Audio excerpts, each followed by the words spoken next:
চাপের কারণে পদত্যাগ করছেন ইসরায়েলের প্রধানমন্ত্রী নেতানিয়াহু। নিজের দেশের গোয়েন্দা বাহিনী ও জনগণের চাপে পদত্যাগ করছেন ইসরায়েলের প্রধানমন্ত্রী। ফিলিস্তিনিদের জিম্মি করে রাখার কারণে নেতানিয়াহু হারাতে বসেছেন তার গদি। দেখা যাক কি কি কারণে নেতানিয়াহুকে প্রধানমন্ত্রী থেকে বহিষ্কার করা হবে। নিজের সতীর্থদের মন রক্ষা করতে গিয়ে ফিলিস্তিনিদের উপর হামলা চালায় ইসরায়েলি প্রধানমন্ত্রী। তার কথায় সেনাবাহিনী বিমান বাহিনী যুদ্ধ করলেও তারা এখন যুদ্ধ বন্ধের দাবিতে চিঠি পাঠিয়েছে প্রধানমন্ত্রীর কাছে।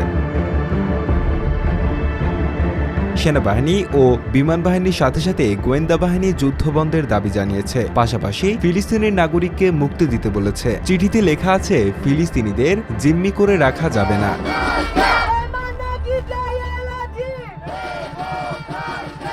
বিভিন্ন চাপের কারণে প্রধানমন্ত্রীকে পদত্যাগ করতে বাধ্য করছেন দেশটির জনগণ। দেশটির জনগণ চাচ্ছে গণতান্ত্রিক রাষ্ট্র হিসেবে ইসরায়েলকে প্রতিষ্ঠিত করতে। এজন্য তারা বর্তমান প্রধানমন্ত্রী নেতানিয়াহুর বিরুদ্ধে কঠোর আন্দোলন করছে। জনগণের দাবি, একটি ব্যক্তির নিজস্ব ভোটদানের নিশ্চয়তা নিশ্চিত করতে হবে। এছাড়া ফিলিস্তিনির বিরুদ্ধে যে অমানবিক অত্যাচার করছেন ইসরায়েল সরকার, তা বন্ধ করতে হবে।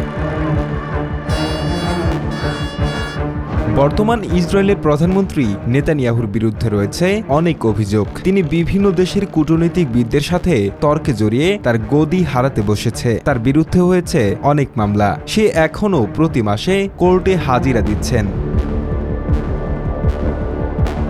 নিজের সতীর্থদের মন রক্ষার্থে নেতানিয়াহু যে চাপ সৃষ্টি করেছিল ফিলিস্তিনিদের উপর, সে চাপের কারণে তাকে পদত্যাগ করতে হচ্ছে। তার গদি সে নিজেই হারিয়েছেন।